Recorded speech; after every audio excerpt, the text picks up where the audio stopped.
Here is my purpose of education in a short 3 to 5 minutes. The first thing that I'm going to talk about is if we should have Common Core state standards. The pros to Common Core state standards are that it provides guidance specifically to new teachers like myself. It provides expectations for students and for teachers, and it also provides grade level and whole school district alignment. Everybody is teaching and expected to teach the same thing with the same outcome. The cons of this is that they are objective. There is no wiggle room with these. The report cards are solely based on whether or not a student is proficient in the Common Core state standards, and the assessments are also based on them. Therefore, there's very little flexibility in regards to teaching.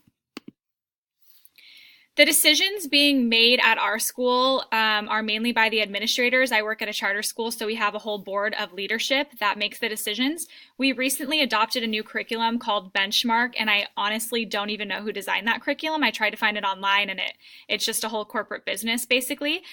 So I wasn't positive, but I do know that when we were adopting it, only a few teachers had a say in it. The rest of us were just told that this is what we were going to be doing. There is scripted lessons, and I know according to Hirsch's article, he really disagrees with the scripted lessons because he says that teachers sound robotic now that they're not giving any wiggle room, no flexibility. They're just told exactly what to teach. However, some of that is nice because if I am expected to teach the Common Core state standards, it's nice to be told kind of what my lesson should look like because I've never taught this grade level until I got hired. So I can see definitely some positives and negatives there. But overall, big picture, all of our curriculum is designed around the Common Core state standards or the NGSS standards.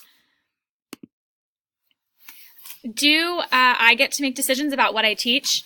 No, not really. I can decide the content. Okay, actually, I cannot decide the content that I'm teaching, but I can decide how I'm delivering that content, whether I want to add more fun activities or more technology-based learning.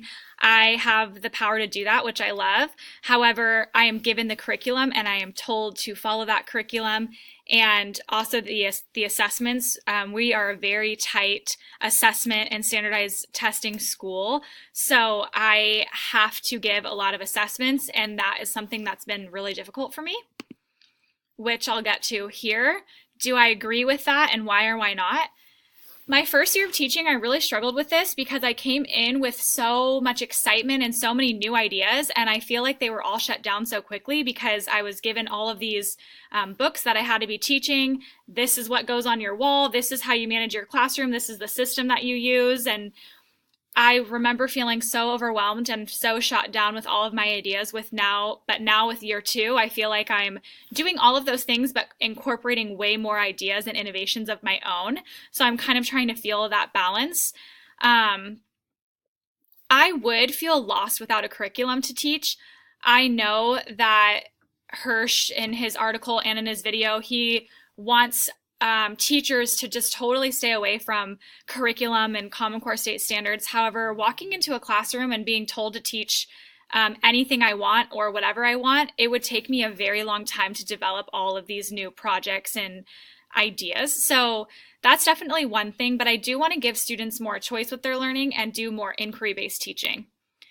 Lastly, the implications with the conclusion titled The Path Ahead. My favorite quote was, however, given transformations in technology and the ways in which children come to make sense of the world, schools can become more than places where students prepare for standardized exams. This is so important to me. Working in a low demographic school district where social emotional learning is super important, my students are not primarily English speakers.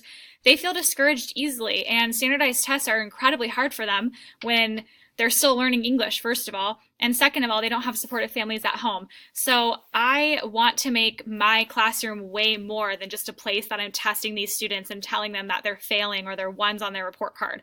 I love Hirsch's idea of designing education to focus on real-world problems. This new generation, they do need to think about bettering the environment, about race and gender issues, about cyberbullying when half my students have social media and experience that firsthand every night when they go home, being good digital citizens. There's so many things that we need to adapt our curriculum to hit now that our world is changing.